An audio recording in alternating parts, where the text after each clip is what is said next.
Hey there, I'm Chris from Intro Games with a quick look at Royal Wedding. This is a hand management game for 2 to 6 players, ages 8 and up, and takes about 15 to 20 minutes to play. It's meant as a spiritual successor / sequel to Love Letter.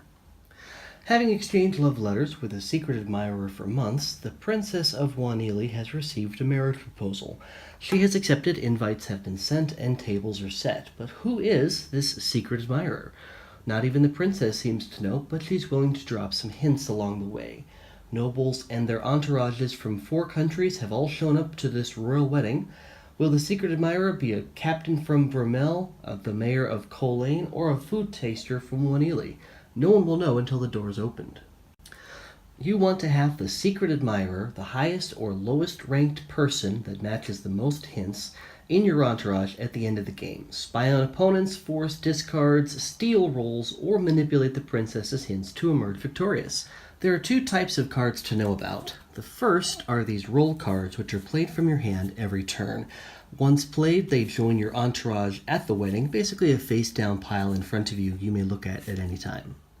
The other type of cards in the game are these hint cards, which are played in the center of the table in a 3x3 grid.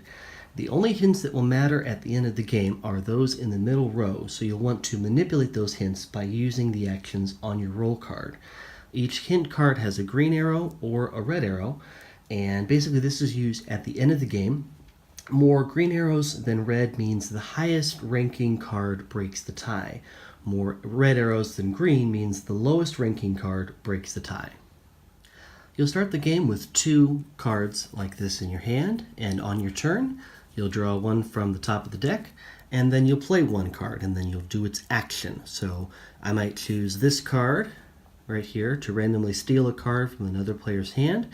I'll then resolve this card and then put it face down in front of me in my entourage right there, and my turn is done. Each of the 4 countries lets you do slightly different things. Vermel, the red country, lets you discard cards or rolls. Colane, the yellow country, lets you get cards or info.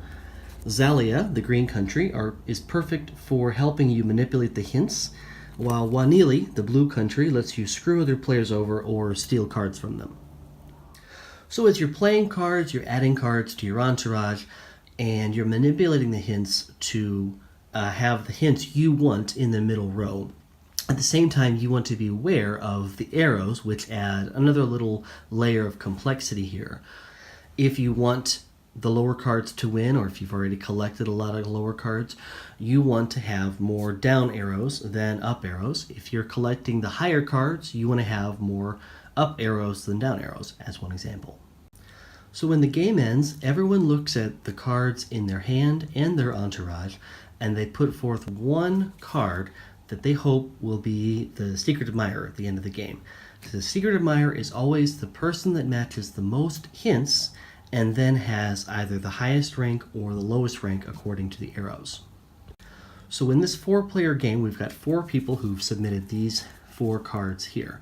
The first one is a private. Now the private matches all 3 hints, and even though they're only rank 1, they match all 3 hints. And again, we match the hints first. We have the Colonel, which is 33, matches the not from hint and the title hint, so they match 2 hints. We have the Prime Minister. They match the not from these 2 countries, and it has an E, so they match 2 hints as well. And in a tiebreaker, they'll do better than the 33. The Professor here is ranked 10 and is not from those 2 countries, but does not have an E, so they match 2, but not all 3. The only one that matches all 3 is a private here, so the private wins. Will you manipulate the hints to find the secret admirer in your entourage, or will you steal it away from another player at the last minute? This is Chris Baki from Intro Games, showing Secret Recipe. Thanks a lot for watching.